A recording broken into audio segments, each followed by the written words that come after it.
कहीं नहीं बताया गया है कि किस जाति का कितना विधायक है, कितना सांसद है, कितना मुखिया है, कितना सरपंच है या फिर कितना वार्ड सदस्य है। तो अगर आपके पास बिहार के नेताओं को देने के लिए वोट नहीं है तो फिर आप बिहार जातीय गणना के लिए महत्वपूर्ण है ही नहीं। किसके पास कितने गाय, बैल या भैंस है या बकरी है, इसे महत्व नहीं दिया गया। बिहार में सबसे ज्यादा जमीन भूमिहारों के पास है। बिहार सरकार से ये उम्मीद नहीं थी कि बिहार सरकार जातीय गणना में महिलाओं की पहचान और महिलाओं के आंकड़े को गौण कर देगी।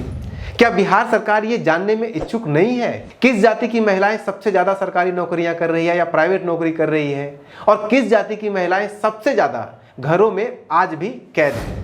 ऐसा लगता है कि इस रिपोर्ट को पेज गिनकर बनाया गया है। महोदय ने 70 पेज से आगे एक एक पेज पर 20-20 जातियों का रिपोर्ट लिख दिया। क्या बिहार सरकार डर रही है कि अगर आंकड़ों को सार्वजनिक कर देंगे तो आंकड़ों पर अध्ययन करने वाले बड़े बड़े सूरमा विद्वान इस रिपोर्ट का पोल खोल देंगे?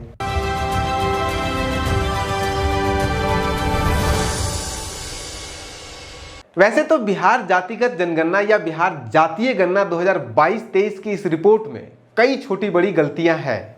जैसे कि इस रिपोर्ट में पृष्ठ संख्या 72 के बाद सीधे 77 नंबर पेज आ जाता है। इसके बाद 80 नंबर पेज के बाद फिर से पीछे होकर के 73 नंबर पेज आ जाता है, और फिर 76 नंबर पेज के बाद सीधे 81 नंबर पेज आ जाता है।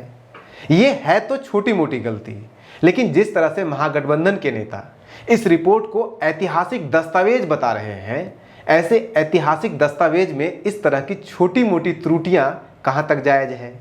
लेकिन आज न्यूज हंटर्स पर हम आपको इस रिपोर्ट की छोटी मोटी त्रुटियां नहीं बताएंगे, बल्कि 10 बड़ी बड़ी और मौलिक त्रुटियां बताएंगे इस जातिगत जनगणना के इस रिपोर्ट की। पहली कमी, बिहार जातीय गणना में गरीबी की गणना का आधार सिर्फ मासिक आय को रखा गया है, जबकि गरीबी को सिर्फ मासिक आय तक सीमित नहीं किया जा सकता है। उदाहरण के लिए भारत सरकार जब बीपीएल यानी कि गरीबी रेखा से नीचे रहने वाले परिवारों की गणना करती है तो उसमें मासिक आय के साथ साथ चल और अचल दोनों तरह की संपत्ति को आधार बनाया जाता है गरीबी की गणना करते समय। उदाहरण के लिए परिवार के पास पक्का का मकान है या कच्चा का मकान है, खेती की जमीन है या नहीं है, कितना गाय, बैल, भैंस या बकरी है, मोटर वाहन है या नहीं है तो कितने हैं, इन सभी का समग्र रूप से गरीब परिवारों की गणना करने में ध्यान रखा जाता है। अब पिछले कुछ सालों से तो बहुआयामी गरीबी की गणना शुरू हो गई है, जिसमें शिक्षा, स्वास्थ्य, लिंग विषमता आदि तक को मानकों को ध्यान में रखा जाता है गरीबी की गणना करते समय। लेकिन बिहार सरकार ने गरीबी की गणना में सिर्फ मासिक आय को आधार बना दिया है। फर्ज कीजिए कि एक परिवार जिसके पास पटना जैसे शहर में करोड़ों की जमीन है, लेकिन उसके घर में कोई भी व्यक्ति नौकरी पेशा करने वाला नहीं है, तो वो इस बिहार जातीय गणना 2022-23 की नज़र में गरीब है। इसी तरह से गांव में किसी के पास 1 एकड़ या 2 एकड़ जमीन है, पक्का का मकान भी है, दरवाजे पर गाय भैंस भी पला हुआ है, लेकिन उसके घर में अगर कोई नौकरी पेशा नहीं कर रहा है, मासिक आय नहीं है, तो वो गरीब माना जाएगा। लेकिन एक सिक्योरिटी गार्ड जिसके पास न तो अपना मकान है, न ही कोई जमीन है, न ही कोई और किसी अन्य तरह का जायदाद है, संपत्ति है, वो बिहार सरकार की इस रिपोर्ट की नज़र में अमीर माना जाएगा, क्योंकि उसे महीने में 10 से 15 हज़ार रुपये सैलरी मिल रही है। ये गरीबी की गणना के साथ मजाक नहीं है तो और क्या है। इसी से जुड़ा हुआ है इस जातीय गणना 2022-23 की दूसरी कमी। ऐसा नहीं है कि जब ये जातीय गणना हो रही थी तब लोगों के जमीन, घर या संपत्ति का आंकड़ा सरकार ने लिया नहीं। बिहार जातीय गणना 2022-23 की रिपोर्ट में परिवारों की भूमि स्वामित्व से संबंधित गणना को इकट्ठा तो किया गया, लेकिन प्रकाशित नहीं किया गया। जब बिहार में ये जातीय गणना हो रही थी तब गणना के दौरान गणना कर्मियों ने 15वें और 16वें सवाल में परिवार की कुल कृषि योग्य भूमि और आवासीय भूमि का सवाल पूछा था, और ये दोनों सवाल करने के बाद ही सभी से ये पूछा गया कि आपकी सभी स्रोतों से पारिवारिक आय, मासिक आय कितनी है, और ये सवाल था 17वां। लेकिन जब रिपोर्ट लिखी गई तो भूमि स्वामित्व के सवाल से इकट्ठा जानकारी को इस रिपोर्ट में शामिल नहीं किया गया। बिहार सरकार ने ऐसा क्यों किया ये तो बिहार सरकार ही बता सकती है, लेकिन हम सवाल जरूर कर सकते हैं। इसकी पूरी संभावना है कि जिस तरह से इस रिपोर्ट में सबसे ज्यादा सवर्ण गरीब भूमिहारों को बताया गया है वो संभवतः इसलिए हुआ क्योंकि सरकार ने जातीय गणना की रिपोर्ट में गरीबी की गणना करते समय किसके पास कितनी जमीन है उसे मानक माना ही नहीं, जबकि सबको पता है कि बिहार में सबसे ज्यादा जमीन भूमिहारों के पास है।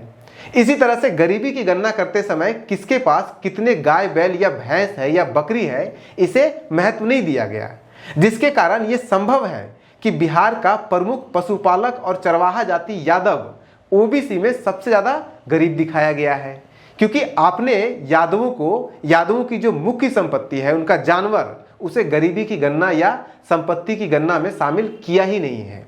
तीसरी कमी, इस रिपोर्ट में ये तो बता दिया गया है कि किस जाति में कितना प्रतिशत लोग सरकारी नौकरी करते हैं या फिर अलग अलग तरह का रोजगार करते हैं, लेकिन ये नहीं बताया गया है कि बिहार के विभिन्न संसाधनों पर किस जाति का कितना हिस्सेदारी है। मतलब कि ये तो बता दिया गया है कि किसी एक खास जाति के 100 लोगों में से 5 लोगों के पास सरकारी नौकरी है या 10 लोगों के पास सरकारी नौकरी है या फिर 2 लोगों के पास सरकारी नौकरी है, लेकिन ये नहीं बताया गया है कि प्रति 100 नौकरियों के ऊपर किस जाति के पास कितनी नौकरी मिली है। उदाहरण के लिए ये तो बता दिया गया है कि 100 भूमिहारों में से 4 के पास सरकारी नौकरी है, 7 के पास प्राइवेट है, 15 किसान है, 20 बेरोजगार है, लेकिन ये नहीं बताया गया है कि 100 सरकारी नौकरियों में से कितनी सरकारी नौकरी भूमिहार के पास है, कितना यादव के पास है, कितना मुसहर के पास है। हालांकि इस रिपोर्ट में दिए गए आंकड़ों को अगर आप थोड़ा तोड़ मरोड़ कर देखेंगे, जोड़ घटा गुनाव करेंगे तो ये पता चल जाएगा कि प्रति 100 नौकरियों में से किस जाति में कितनी नौकरी गई हुई है। लेकिन ये आंकड़ों को तोड़ मरोड़ कर गणना करना आम आदमी के बस की बात नहीं है या फिर आसान नहीं है। मतलब साफ है कि बिहार सरकार रिपोर्ट के आंकड़ों को अपने हिसाब से तोड़ मरोड़ कर पेश करने का प्रयास कर रही है। चौथी कमी, ऐसा लगता है कि इस रिपोर्ट को पेज गिनकर बनाया गया है। रिपोर्ट को थोड़ा भारी भरकम मोटा दिखाने के लिए मोटे मोटे पेज का इस्तेमाल किया गया है। फिर पेज की संख्या को बढ़ाने के लिए ऐसे आंकड़े जिन्हें एक पेज पर छापा जा सकता था उन्हें 3-3 पेज पर छापा गया है। उदाहरण के लिए इस पेज के शुरुआती 70 पेज पर एक पेज पर अधिकतम 9 जाति का विवरण दिया गया है, लेकिन बाद के एक पेज पर 20-20 जातियों का विवरण दिया गया है। ऐसा लगता है कि रिपोर्ट लिखने वाले महाशय को 70 पेज लिखने के बाद एहसास हुआ कि अगर एक पेज पर 9 जाति का ही विवरण देने लगेंगे तो रिपोर्ट तो हद से ज्यादा मोटा हो जाएगा। इसलिए महोदय ने 70 पेज से आगे एक पेज पर 20-20 जातियों का रिपोर्ट लिख दिया। जबकि दूसरी तरफ ऐसी कई बहुत सारी महत्वपूर्ण जानकारियों को इस रिपोर्ट का हिस्सा नहीं बनाया गया जिसे इस रिपोर्ट का हिस्सा होना चाहिए था। भारत सरकार या केंद्र सरकार की किसी भी सर्वे या जनगणना रिपोर्ट को उठा करके आप देख लीजिए। रिपोर्ट में आपको गणना किस विधि से अनुसार किया गया है, सर्वे के दौरान क्या क्या सवाल पूछे गए हैं, इन सभी का विवरण रिपोर्ट के अंदर आपको लिखा हुआ मिल जाएगा। लेकिन बिहार जातीय गणना 2022-23 की रिपोर्ट में इनमें से कोई जानकारी आपको रिपोर्ट में नहीं मिलेगा। पांचवी कमी, बिहार जातीय गणना 2022-23 की इस रिपोर्ट में राजनीतिक प्रतिनिधित्व की गणना नहीं की गई है, जो कि इस रिपोर्ट की एक महत्वपूर्ण कमी है। यानी कि इस जातिगत जनगणना रिपोर्ट में यह कहीं नहीं बताया गया है कि किस जाति का कितना विधायक है, कितना सांसद है, कितना मुखिया है, कितना सरपंच है या फिर कितना वार्ड सदस्य है। ऐसी कोई भी जानकारी इस रिपोर्ट में नहीं मिलेगी आपको। इस सर्वे के दौरान पूछे गए सवालों में एक सवाल तो ये जरूर बनता था, ये जरूर पूछा जाना चाहिए था कि क्या उस व्यक्ति या जिनका सर्वे हो रहा है उस व्यक्ति ने या फिर उस व्यक्ति के परिवार में से किसी ने कभी कोई चुनाव लड़ा है या फिर जीता है। जिस बिहार में पंचायतों से लेकर के सांसद तक के चुनाव में जाति सर्वाधिक महत्वपूर्ण पक्ष होता है, पंचायत और नगर निकाय के चुनावों में जाति के आधार पर आरक्षण दिया जाता है, उसी बिहार के जातिगत जनगणना में इस पर कोई सवाल नहीं किया जाता है। इसे छुपा लिया जाता है कि किस जाति के कितने सांसद, विधायक या मुखिया, सरपंच या वार्ड सदस्य हैं। सवाल तो यहां तक पूछा जाना चाहिए था कि क्या आप किसी राजनीतिक दल के सदस्य हैं, उस दल का कोई पदाधिकारी है। लेकिन जातिगत जनगणना 2022-23 में राजनीतिक भागीदारी और हिस्सेदारी दोनों को पूरी तरह से गौण कर दिया गया। मानो राजनीति और राजनीतिक प्रतिनिधित्व का जाति के सवाल पर कोई महत्व है ही नहीं। छठी कमी, इस रिपोर्ट में बिहार के भीतर और बिहार के बाहर पलायन करने वाले लोगों की जनसंख्या के साथ साथ किन कारणों से वो पलायन कर रहे हैं ये तो विस्तृत तौर पर बताया गया है। लेकिन वो लोग जो देश के अलग अलग हिस्सों से बिहार में आकर के बिहार में पलायन करके अस्थायी या अस्थायी तौर पर बिहार में रह रहे हैं, नौकरी कर रहे हैं, उनके बारे में इस रिपोर्ट में कोई भी जानकारी नहीं दी गई है। भारतीय जनगणना 2011 के अनुसार बिहार में देश के अलग अलग राज्यों से बिहार आकर रहने वाले लोगों की संख्या लगभग 60,000 के आसपास है। अगर बाहर से आकर बिहार में रहने वाले लोगों को भी इस जनगणना में शामिल किया जाता तो संभवतः बिहार की गरीबी और पलायन के एक महत्वपूर्ण पक्ष को समझा जा सकता था।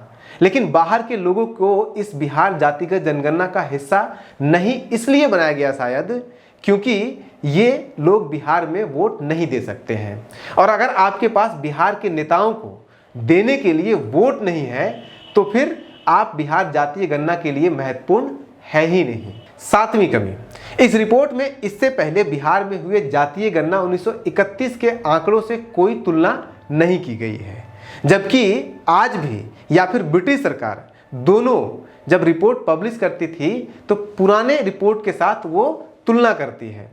ब्रिटिश सरकार 1931 से पहले हिंदुस्तान में जब भी जनगणना करवाती थी तो हमेशा पहले के जनगणना के रिपोर्ट के साथ एक तुलनात्मक आंकड़ा भी वो रिपोर्ट में शामिल करती थी।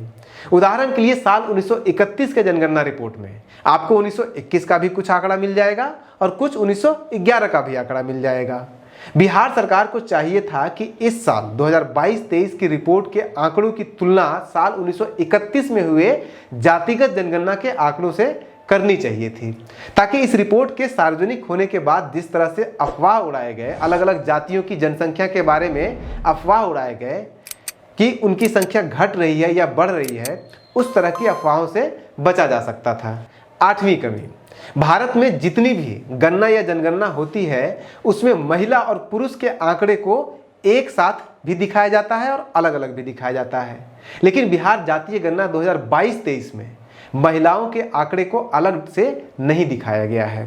बिहार जैसा राज्य जिसने महिला उत्थान के लिए पिछले 2 दशकों के दौरान अतुलनीय कार्य किया है, ऐसे में बिहार सरकार से ये उम्मीद नहीं थी कि बिहार सरकार जातीय गणना में महिलाओं की पहचान और महिलाओं के आंकड़े को गौण कर देगी। क्या बिहार सरकार ये जानने में इच्छुक नहीं है कि किस जाति की महिलाएं कितना विकसित है, कितना शिक्षित है, कितना सजग है, और किस जाति की महिलाएं कितना पिछड़ा हुआ है, किस जाति की महिलाएं सबसे ज़्यादा सरकारी नौकरियां कर रही है या प्राइवेट नौकरी कर रही है, और किस जाति की महिलाएं सबसे ज़्यादा घरों में आज भी कैद है। 9वीं कमी, बिहार जातीय गणना की रिपोर्ट सिर्फ हिंदी भाषा में प्रकाशित किया गया है। बिहार सरकार और खास करके आरजेडी और जेडीयू का दावा है कि बिहार जातीय गणना 2022-23 की रिपोर्ट ये एक ऐतिहासिक दस्तावेज है, क्योंकि 92 वर्षों के बाद जातीय गणना की रिपोर्ट सार्वजनिक करने वाला बिहार हिंदुस्तान का पहला राज्य भी है और अकेला राज्य भी है। आरजेडी और जेडीयू के नेताओं के दावों में पूरी सच्चाई है कि इस रिपोर्ट या यह रिपोर्ट ऐतिहासिक है, लेकिन अगर यह दस्तावेज इतना ही ऐतिहासिक है तो फिर इस दस्तावेज का प्रकाशन अन्य भाषाओं में क्यों नहीं किया गया? क्या बिहार सरकार ये नहीं चाहती है कि गैर हिंदी भाषी लोग इस ऐतिहासिक रिपोर्ट का, इस ऐतिहासिक दस्तावेज का अध्ययन करें? अगर ये रिपोर्ट इतना ही ऐतिहासिक है तो फिर देश के बाहर रहने वाले लोग इस रिपोर्ट का अध्ययन क्यों नहीं कर पा रहे हैं, या उन्हें क्यों रोका जा रहा है अध्ययन करने से? क्यों इस रिपोर्ट को अंग्रेजी में प्रकाशित नहीं किया जा रहा है? 10वीं कमी, बिहार जातीय गणना की पहली प्राथमिक रिपोर्ट जब 2 अक्टूबर 2023 को पब्लिश हुई थी, सार्वजनिक की गई थी, तो बिहार सरकार के वेबसाइट पर यह रिपोर्ट तुरंत उपलब्ध करा दिया गया था। लेकिन 6 नवंबर 2023 को जब बिहार सरकार ने बिहार जातीय गणना की पूरी रिपोर्ट सार्वजनिक की तो उसे बिहार सरकार के किसी भी वेबसाइट पर अभी तक अगले 4 हफ्ते तक सार्वजनिक नहीं किया गया है। ये रिपोर्ट अभी भी सिर्फ बिहार सरकार के विधायक, मंत्री और चुनिंदा अधिकारियों को दिया गया है। यहां तक कि मीडिया वाले को भी ये रिपोर्ट नहीं दिया गया है। हालांकि मीडिया वाले ने तो मंत्री नेता से जुगाड़ करके रिपोर्ट हासिल कर लिया है, लेकिन आधिकारिक तौर पर यह रिपोर्ट किसी को नहीं दिया गया है और न ही बाजार में बिकने के लिए या खरीदने के लिए उपलब्ध है। लेकिन आखिर बिहार सरकार ये आंकड़े सार्वजनिक क्यों नहीं करना चाहती है?